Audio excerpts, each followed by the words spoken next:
Kung mahusay ang pagkalap ng ebidensya, lumalaki ang tsansang malutas ang anumang krimen sinisiyasat.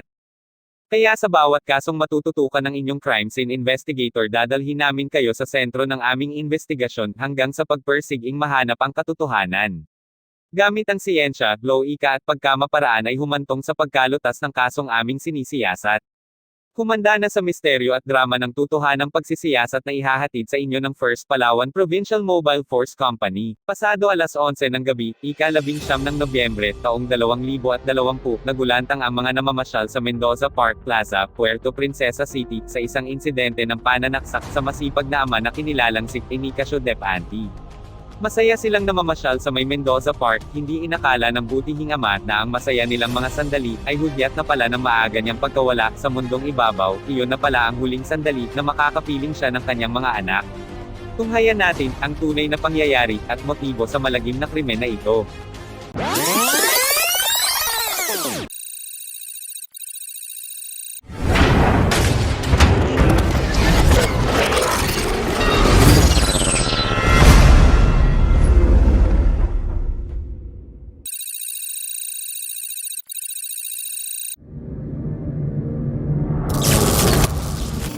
Bili tayo ng shake.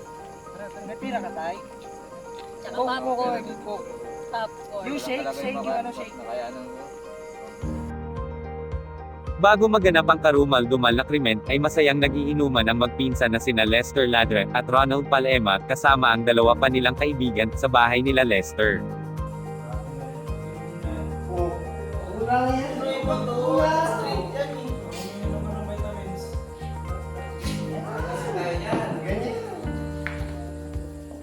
Tulong kami, lolo ko, grabe mag-inom yun. Punong-puno ng tagayan nun. O, pulutan ka muna.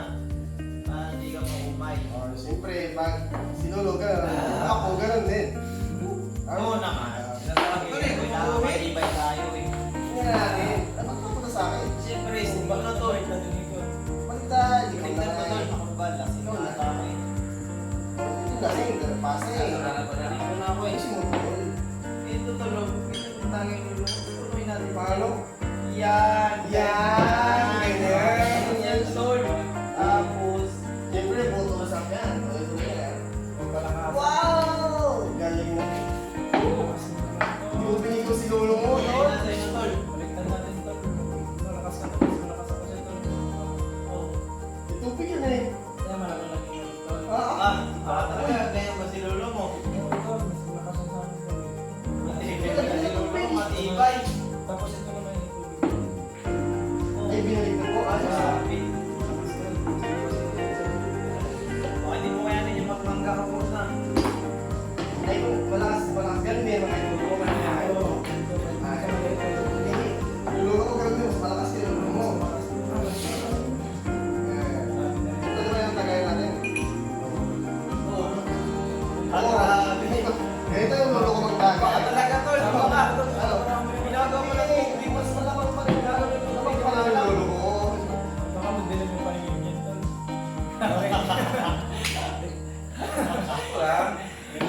Ayusin mo. Bakit? Wala na ako. Walang fight yan. Ayusin mo. Sorry. Ayusin mo. Tingnan mo, tingnan mo. Punta ka. Dami mo. Sakin mo pa natin. Sagay, pag ganun lang yung pumunta natin. Yan talaga yan. Apa? Para hindi mo ako sagay. Oo naman. Pulutan na eh. Huwag mong gawing kanin ng ating pulutan.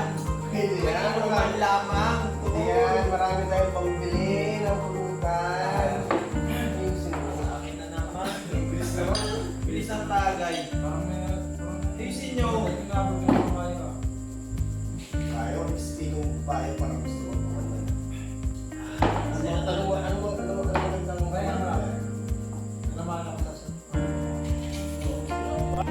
Samantala masaya namang namamasyal ang mag-aamang sina Inicacio Dep. Erickson Dep. At ang kanyang stepdaughter na si Jamie Rose Bayat sa Mendoza Park Plaza, Puerto Princesa City. Habang ang kanilang ina naman ay bumili ng kanilang makakain. Tay, picture tayo tay. Waki. Oh, ayos na yan. Tayo mag-away na kasi ano lang to. 1, 2, 3. Taran.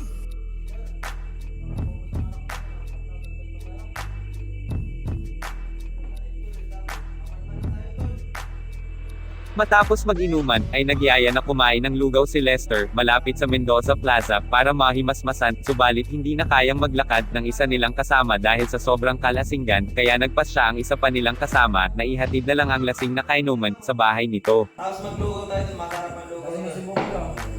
May idol ka si Boboy. Si Buboy, kaya pa ba? Boy. Si Boboy alias Black Black, idol ka. Wala na to, Ter. Hindi na to, ano. Kung saan sumama, ikaw lang. Makasal pa makapunta si... Sige, sige. Dalawa na lang kami. Hindi ko na siguro kayo dalawa na lang. Sige, sige. Kung hindi na kaya. Kami na lang ni ano. Ronald. Ronald, ano. Tayo na lang. Kamandun tayo doon. Doon na lang doon si ano. Buboy. Boy. Boy. Atid mo na yan. Atid mo na yan. Ano? Atid na yan. Hindi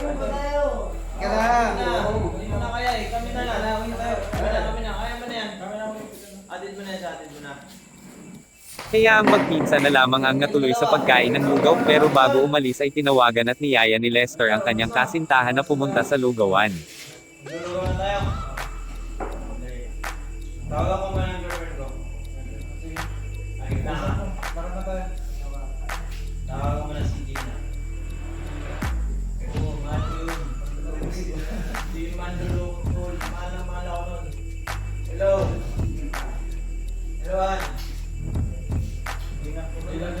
Lulugaw kami. Dito sa may ano, sa may Mendoza Park, sa may gilid malapit sa LTO. Tignan mo kami dito, dadaan ako si ano, tayo, Ronald. Dadaan kayo dito. Sige, sige, salamat. Bye. Ano, kaya na? Kaya tayo? Uubusin mo ba yan? Hindi, ubusin ko.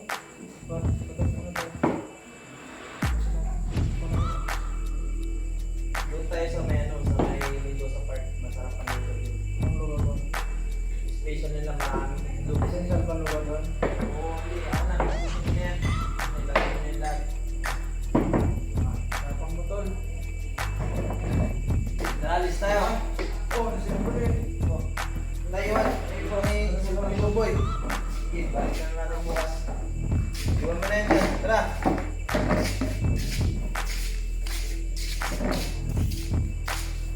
Habang sarap na kumakain ng lugaw ang dalawang magpinsan, ay dumating ang kasintahan ni Lester, na si Gina, na umiiyak at agad na nagsumbong kay Lester, na may isang lalaki na nakapulang damit na nambasto sa kanya, doon sa Mendoza Park Plaza, habang papunta siya ng lugawan.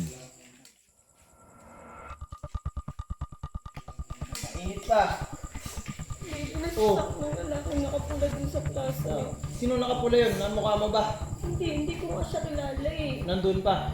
Oo, Tingin mo. nandun pa siya. Ako, parang ni Ronald. Ano, punta mo na natin. Bastos yun eh. Shoot ako. Tara, amo ko. Dali-dali at galit na galit nilang tinungo ang kinaroroonan ng lalaking nambastos kay Gina, at nang makarating sa Mendoza Park Plaza, ay agad na kinilala at itinuro ni Gina ang lalaking nambastos sa kanya. Subalit sa di inaasahang pagkakataon ay nakilala ni Lester ang itinuturong nambastos na lalaki, sa kanyang kasintahan. Ito ay si Enicacio Depanti, na may matagal ng atraso sa kanilang pamilya.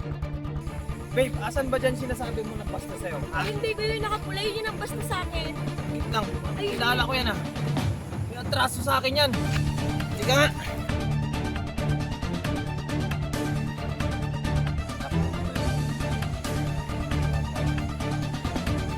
Hindi lang po tayo masaya.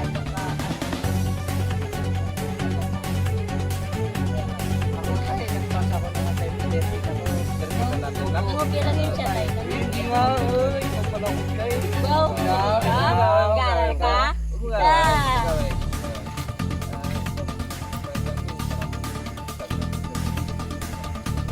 Loko ko doon, like, mo, nakita ko siya, reses, tapos doon, nagsisigil siya. Wala, hindi. Dito mo, amoy mo, tay. Nag-abisyo tayo, hindi.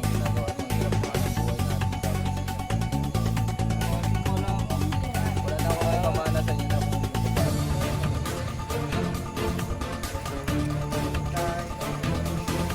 Ay, bili tayo ng cake. Tira ka tayo. Ay, bili tayo ng cake. Tira ka tayo. You shake. You shake. Habang masayang nagkukwentuhan ang mag-ama, walang sabi-sabi, sinugod ng magpinsang sina Lester at Ronald, ang lalaking nakapulang damit. Na kinilala nilang si Enika Shodepante, inagaw nila ang wallet at cellphone ng biktima. Habang pinagsusuntok nila ang biktima ay hindi pa nakontento ang dalawa sa kanilang ginawa.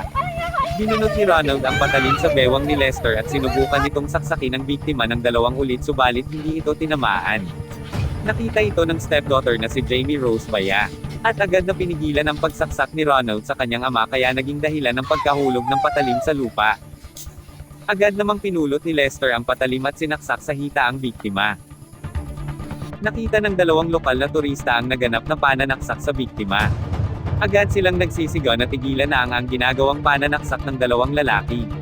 May nagkakagulo doon ako sinaksak sa tatay niya. Ay, tama na yan! Tama na yan! Sa tagpong ito sumugod ang anak na lalaki ng biktima na si Erickson Depante na may dalang pamalo at nang akmang susuguri na ang mga salarin ay nakita niya na bumagsak sa lupa ang kanyang ama. At dahilan upang tumigil na ang magkabilang panig sa pag-atake. Lolo ko yan! Ano kayo kami? Ano kami? Tay! Tulong! Polis! Tay! Tay! Tulungan niyo po kami! Tay! Tay! Hospital! Baka tay! Tay! Tay! Umay tayo! Tulungan mo kita! Tay! Tay! Nang humo pa na ang komosyon ng magkabilang panig, ay agad nilang nilapitan ang biktima habang ang mga anak nito ay nagsisigaw at humihingi ng tulong. Nang may dumating na sasakyan agad nila itong binuhat at isinakay sa sasakyan at dinala sa ospital ng Palawan. Tay! Tulong tay! Tulungan niyo po kami! Tay!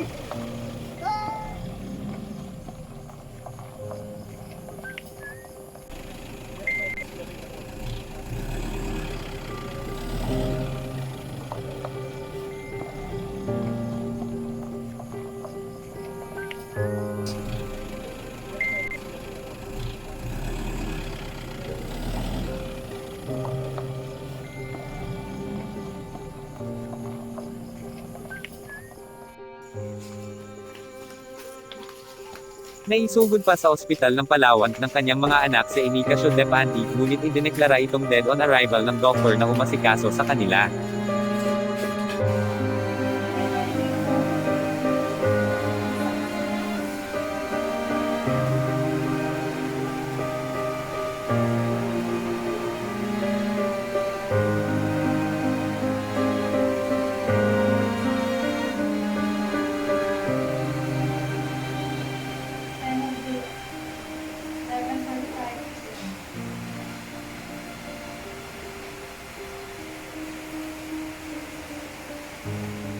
Habang humihingi na tulong ang 2 lokal na turista, nakita nila ang mga rumorondang tanod.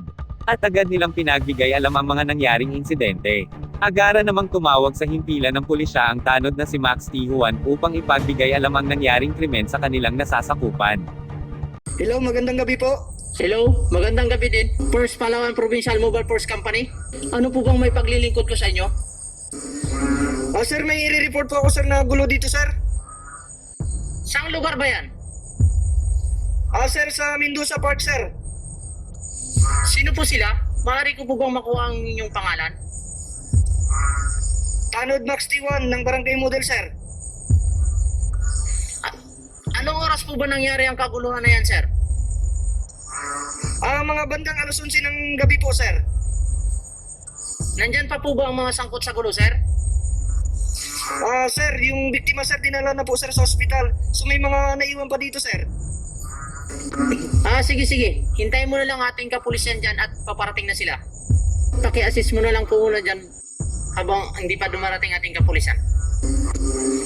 Opo sir, kami na lang po ang bahala dito sir. Huwag po kayo mag-alala. Opo po. Sige po sir, salamat po. Sige. Maraming salamat din sa pag-report ng insidente na yan. Agad namang natanggap ng desk officer ng opisina ang tawag ng tanod na si Max T. Juan. Pagkatapos tumawag ng tanod sa desk officer ay agad namang tinawagan ng desk officer ang mga pulis na nakdispatch malapit sa pinangyarihan ng insidente. At pagkatapos ay ipinagbigay alam nito sa kanyang chief of police ang naganap na insidente. Hello, Hepe. Magandang gabi po. Hello, Sergeant. Magandang gabi rin po.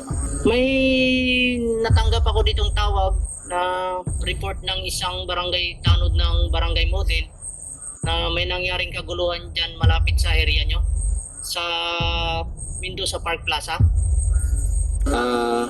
Sergeant, malapit lang po kami sa sa Mendoza Park. Anong pagka-report sa inyo, Sergeant, ng sitwasyon ng insidente na nangyari? Base sa report sa akin dito, yung biktima ay dinala na ng ospital. Tapos may naiwan pa dyan sa pinangyarihan ng kaguluhan. At pakipuntahan nyo na lang at mag-feedback din sa akin kung anong sitwasyon dyan. Sige, Sergeant. Proceeding na kami, Sergeant, sa area para ma-assist namin kung anong sitwasyon at ititimbre namin agad yan sa estasyon kung anong status na ng insidenteng naganap.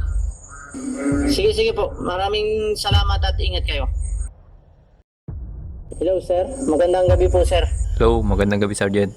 Sir po rin po, sir. May natanggap po akong tawag dito, sir. Anong insidente yun, Sergeant?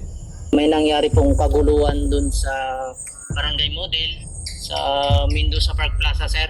Yung biktima po, sir, ay dinala na po ng ospital. Okay. So, ganito. I-inform mo ang beat patroller natin at paresponden mo agad. Yes, sir. Na-inform ko na rin po yung beat patroller natin, sir, at proceeding na po sila, sir, sa area, sir. Okay, inform mo rin ang investigator na mag-prepare ng SMS. At i-prepare din nila ang investigation kit. At iba pa mga kailangan, pupunta kami doon sa crime scene. Okay po, sir. Copy, sir. Okay, salamat, Sergeant. Magandang gabi. Nang dumating ang dalawang beat patroller na pulis sa pinangyarihan ng insidente, ay agaran silang sinalubong ng dalawang lokal na turista na nakasaksi sa pangyayari.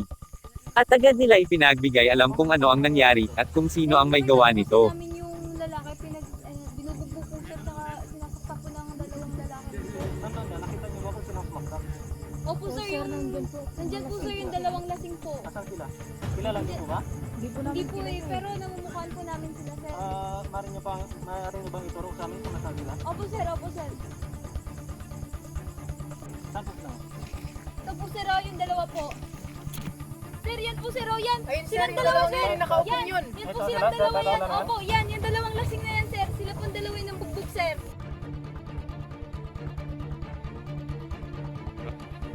Sila, sir. Sila po. Sila, dalawang yan. Yan, dalawang yan. Ano po sila, sir? Biglang masabi mo.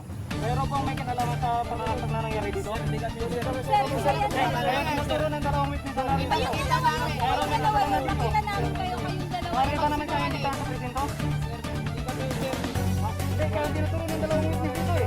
Sir, sila talaga po yan, sir. Agad naman nilang itinuro ang dalawang salarin na nakaupo malapit sa pinangyarihan ng insidente. Dahil sa sobrang kalaasingan, hindi na nila nagawang lumayo pa sa pinangyarihan ng insidente. Agad naman itong nilapitan ng dalawang first responder upang kumprontahin. Mariing itinuro ng dalawang lokal na turista na ang dalawang lalaking nakaupo ay ang mga sangkot sa insidenteng naganap. Dali-dali naman inaresto ng dalawang first responder, ang dalawang nakaupo na mga lalaki, at habang pinupusasa ng mga first responder ang dalawang suspect, ay binasahan nila ito ng kanilang mga karapatan.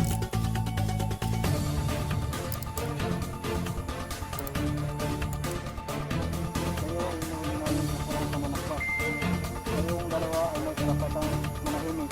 Lahat ng inyong sasabihin ay pwedeng gamitin laban o pabor sa inyong dalawa. Kayo ay may karapatang kumuha ng inyong pagkapagtanggol. At kung kayo ay walang kakayahang kumuha, kaya ay pagkakaluan ng ating pamahalaan.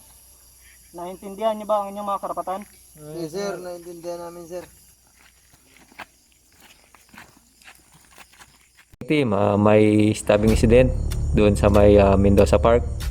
Pupunta tayo ngayon sa crime scene upang i-process natin ang crime scene. Naka-prepare ba ang lahat ng ating kailangan? Ang investigation kit? Kompleto ba? Okay. Kung ganon, let's proceed. Agara namang pinulong ng team leader ng investigation team ang kanyang mga membro upang magsagawa ng initial briefing at equipment check. At dali-dali silang pumunta sa pinangyarihan ng krimen upang iproseso ang nasabing crime scene.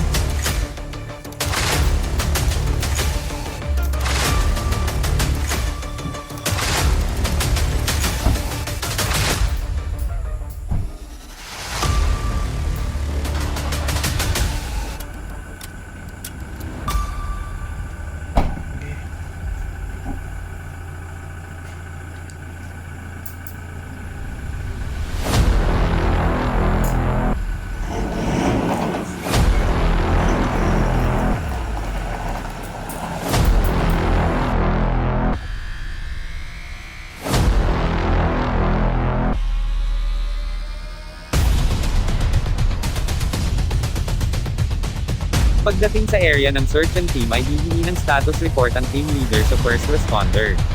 Ang team leader ay agad ipapasecure ang area para sa kaligtasan ng mga searcher at para maprotektahan din ang crime scene sa mga bystander at iba pang maaari makasira sa crime scene.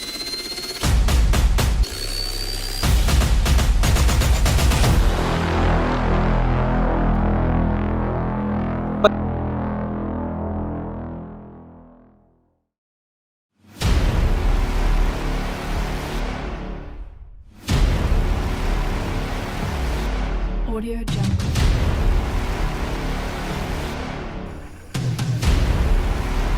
Okay team, set up tayo ng command post.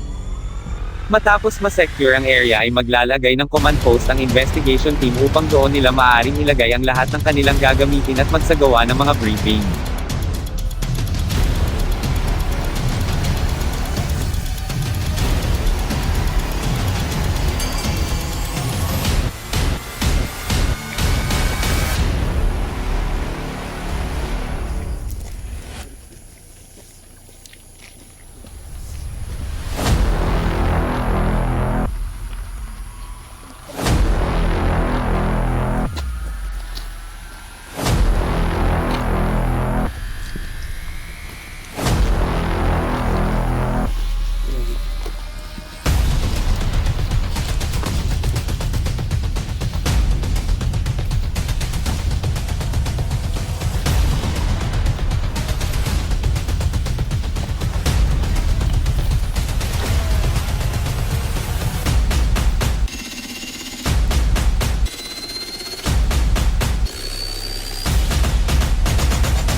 Audio Jungle.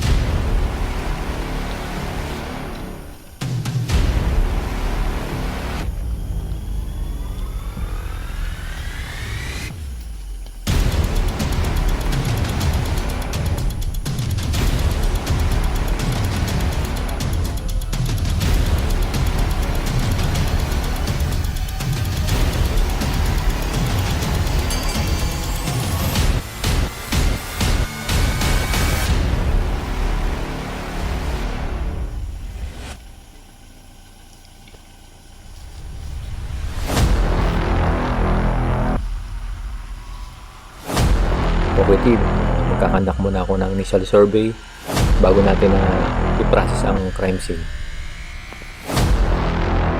Bago pumasok ang mga searcher ay magsasagawa muna ang team leader ng initial survey sa crime scene upang makagawa sila ng plano at kung anong magandang approach ang pwede nilang gawin.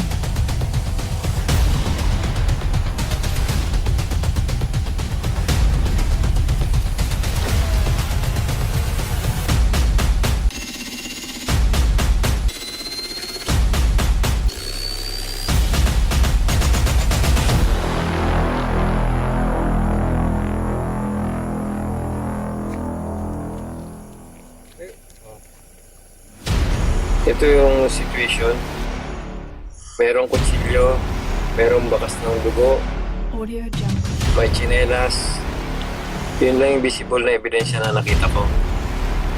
Kailangan natin ng thorough search kung anong ebidensya pa ang pwede natin makuha. Photographer, kunan mo muna ng general view ang crime scene bago pumasok ang mga searcher. Okay, let's go. Bago pumasok ang mga searcher, kukunan muna ng photographer ng general view ang crime scene.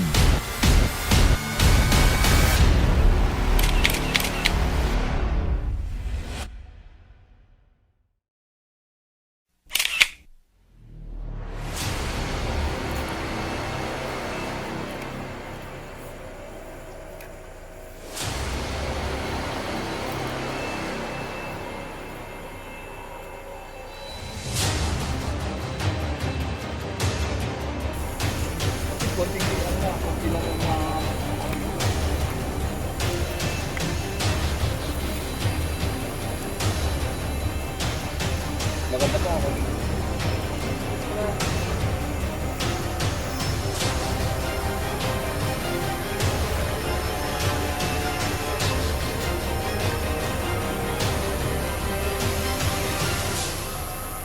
Gamit ang street method, masusing hinanap ng mga searcher ang ebidensya.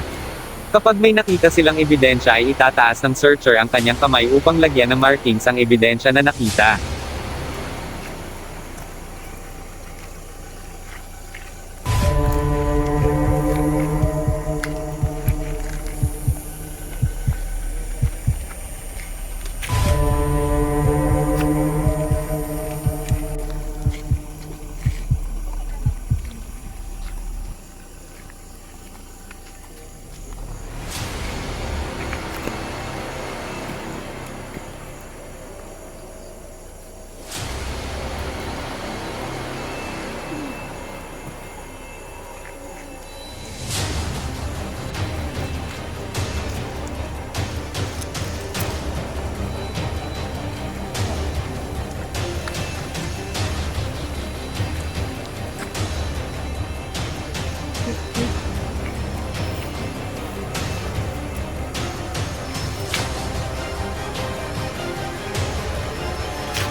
Okay team, tapos na natin markahan ang mga pieces of evidence na nakita natin sa crime scene. Sketcher, prepare mo na ang sketch ng crime scene. Tapos sir. Okay, let's go.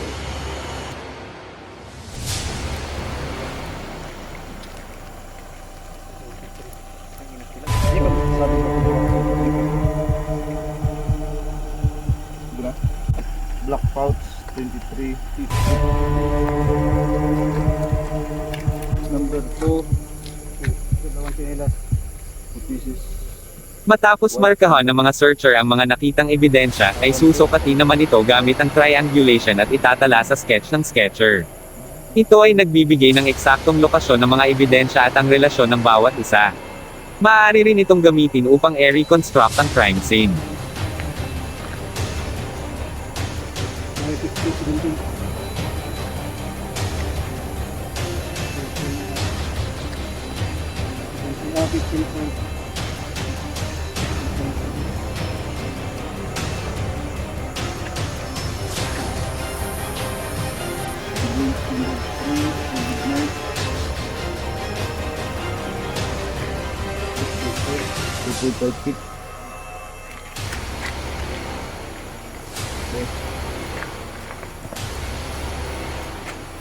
Number 4, black slipper. 25.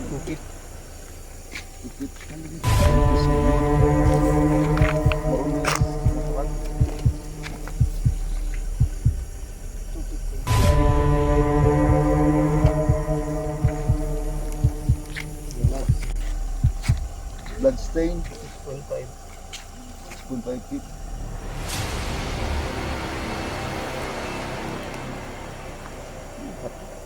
Ulit.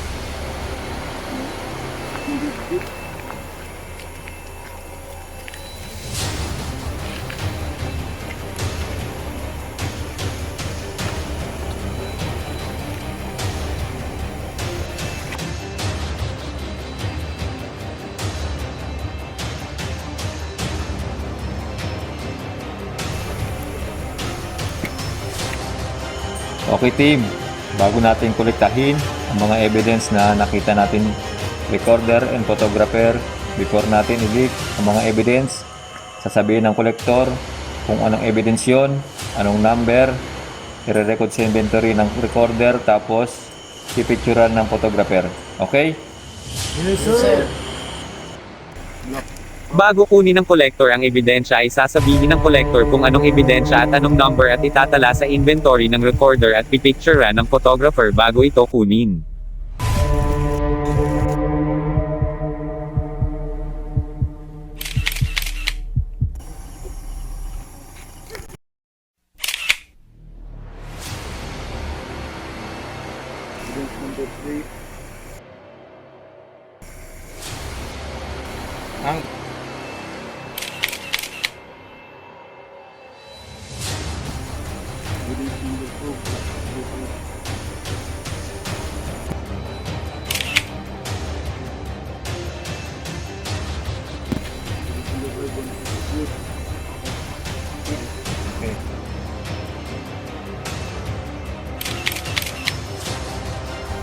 Number 6, blood stain.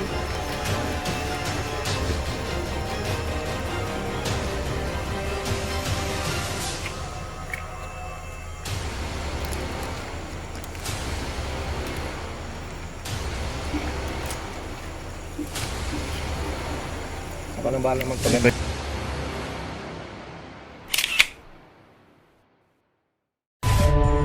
Okay team, nakolekta ba natin lahat ng mga ebidensya? Wala na ba tayong naiwan?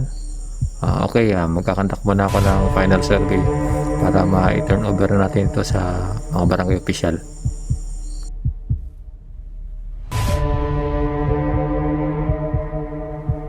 Matapos makolekta ang lahat ng ebidensya ay magsasagawa ng final survey ang team leader upang masiguro na walang nakalimutan ng grupo.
Matapos maaresto at madala sa presinto ang mga sospek, ay agad itong dadalhin sa municipal hospital upang ipa-medical o physical examination at ipasuri sa isang doktor upang masiguro na hindi ito tinorture o sinaktang ng mga pulis sa ilalim ng kanilang pangangalaga.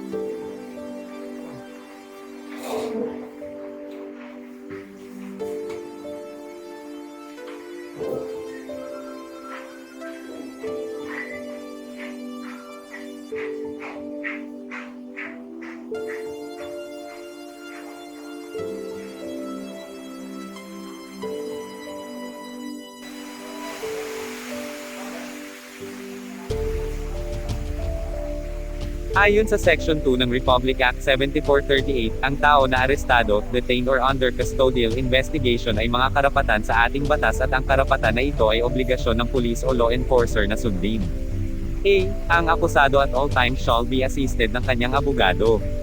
B. Ang pulis o law enforcer ay kailangan ipaalam sa akusado, sa lengguwahe na alam o naiintindihan niya, na may karapatan siya na huwag magsalita o tumahimik at magkaroon ng nararapat na abogado na gusto niya, at ang abogado na yon ay pwede niyang makausap lagi ng pribado. Kung walang kakayanan ng akusado na kumuha ng sarili niyang abogado, ang pulis o law enforcer ay kailangang magbigay ng independent and competent na abogado sa kanya. C. Ang custodial investigation report ay kailangan na isulat ng investigating officer, at bago ito pirmahan o i-thumb-mark, kung ang akusado ay hindi marunong bumasa at sumulat ay kailangan muna itong basahin at ipaliwanag ng sapat ng kanyang abogado sa lengguwahe or dialect na alam niya. Kung hindi ito nasunod, such investigation report shall be null and void and of no effect whatsoever.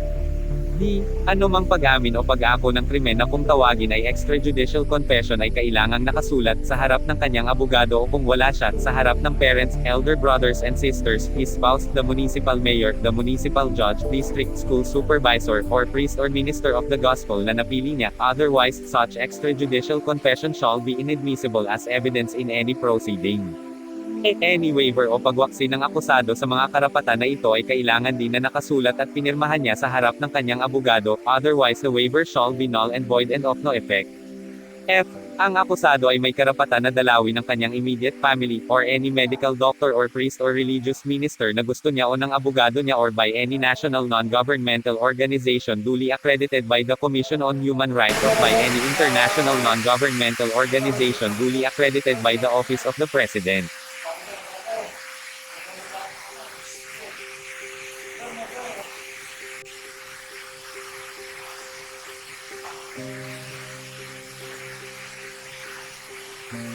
Bago ipasok sa selda ang mga suspect ay kukunan muna ito ng salaysay mag-shot fingerprint specimen.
Kung mahusay ang pagkalap ng ebidensya ay lumalaki ang tsansang malutas anumang krimen sinisiyasat. Gamit ang siyensya at logika at pagkamaparaan ay humantong sa pagkalutas ng kasong aming sinisiyasat.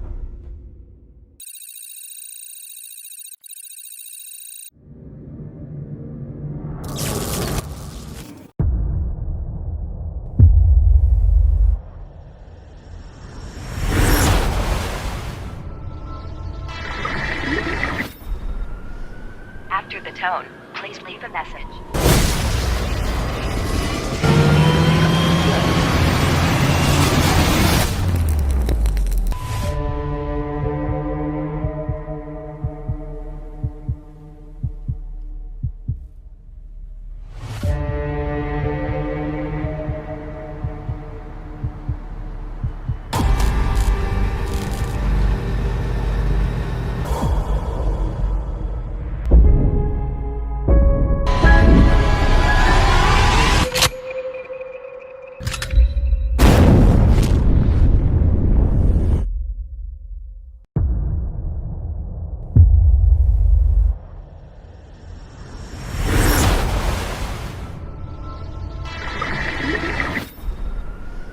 After the tone, please leave a message.